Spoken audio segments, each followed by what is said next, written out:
തേന്മാവിൻ കൊമ്പത്ത് എല്ലാ ദിവസവും രാത്രി 9 മണിക്ക് നമ്മുടെ സ്വന്തം സൺ സൂര്യയിൽ.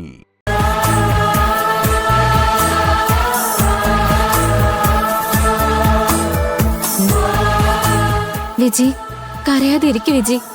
നിലമോൾക്ക് ഒരു കുഴപ്പം ഉണ്ടാവില്ല. നീ ധൈര്യമായിട്ടിരിക്കെ.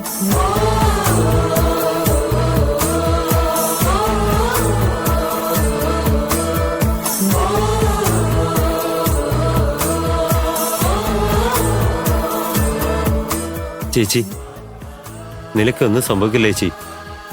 ദേ ഇത് കുടിക്ക്. വേണ്ടടാ, പറയുന്ന മനസ്സിലാക്ക. ഇങ്ങനെയൊന്നും കഴിക്കാതിരുന്ന ശരീരത്തിന് കേടാ ചേച്ചി. ദേ ഒരു കപ്പ് അത്രയെങ്കിലും ഒന്ന് കുടിക്കുക ചേച്ചി. ഇന്നലെ രാത്രി മുതൽ പച്ചവെള്ളം പോലും കുടിക്കാതിരിക്കല്ലേ. ചേച്ചിക്ക് എന്തെങ്കിലും പറ്റും ചേച്ചി. നിലമോൾ ഓക്കെ ആയിട്ട് വരുമ്പോ ചേച്ചി ഓക്കെ ആയിരിക്കണ്ടേ? റിസൾട്ട് ഇപ്പൊ കിട്ടുമെന്നല്ലേ ഡോക്ടർ പറഞ്ഞത്. അത് കിട്ടിക്കഴിഞ്ഞാ എന്താ ഏതാണെന്ന് നോക്കിയിട്ട് മരുന്ന് കൊടുക്കൂലോ ചേച്ചി. ഞാനിപ്പോ എല്ലാം ചോദിച്ചറിഞ്ഞ് വന്നതാ. ചേച്ചി എണീറ്റ് ഈ ചായയും ബിസ്ക്കറ്റും ഒന്ന് കഴിച്ചേ. ശിവ, എന്റെ മോള് കണ്ണു തുറന്നു.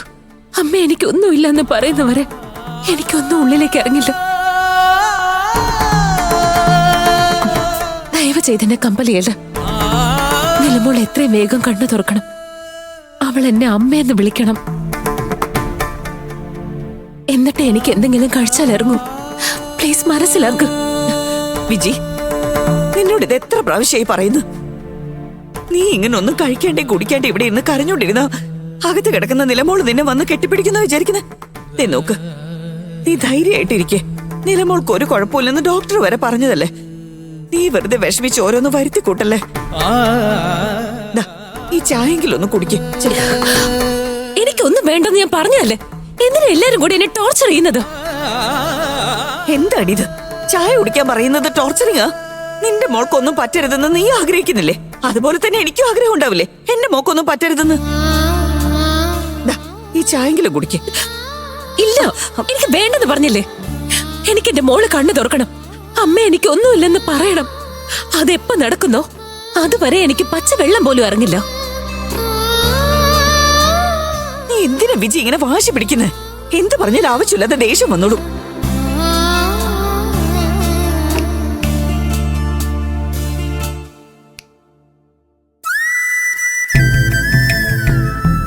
പ്രിയേ, നീ എന്തിനാ മോളെ ഇവിടെ നിൽക്കുന്നത്?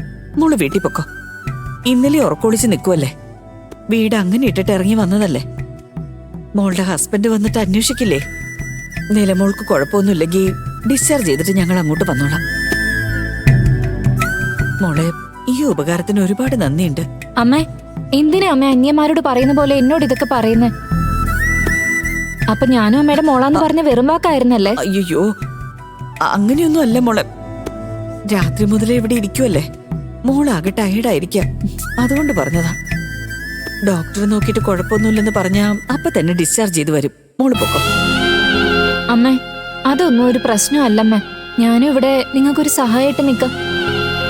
വിജയാണെങ്കിൽ ഒന്നും കഴിക്കാതെ കരഞ്ഞുകൊണ്ട് നിൽക്കുക. എനിക്ക് അവളെ കാണുമ്പോ തന്നെ കഷ്ടം തോന്നുക. ഇങ്ങനെ കണ്ടിട്ട് ഞാൻ എങ്ങനെ പോകുന്നേ? പറഞ്ഞത് ശരി തന്നെയാ.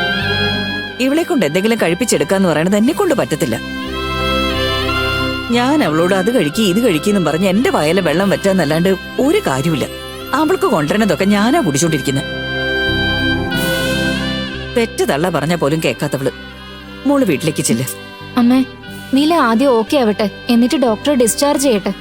എന്നിട്ട് നമുക്ക് ഒരുമിച്ച് പോവാലോ. വേണ്ട മോളെ, നീ ചെല്ല്. എന്തേലും ഉണ്ടെങ്കിൽ ഞാൻ വിളിച്ചു പറയാം. മോളുടെ ഹസ്ബൻഡ് എന്നെ എന്ത് വിചാരിക്കും? അമ്മേ, അദ്ദേഹം എന്ത് വിചാരിക്കാനാ? മോൾക്ക് സുഖമില്ലാത്ത കാരണം ഹോസ്പിറ്റലിലായി. ഇതിനൊക്കെ ആരെങ്കിലും വഴക്കു പറയാൻ നിൽക്കോ? പ്രിയ, നീ വീട്ടിലേക്ക് ചെല്ല്. ഡോക്ടർ വന്ന് നിലമോളെ ഡിസ്ചാർജ് ചെയ്യാമെന്ന് പറയും. എനിക്ക് ആ വിശ്വാസമുണ്ട്.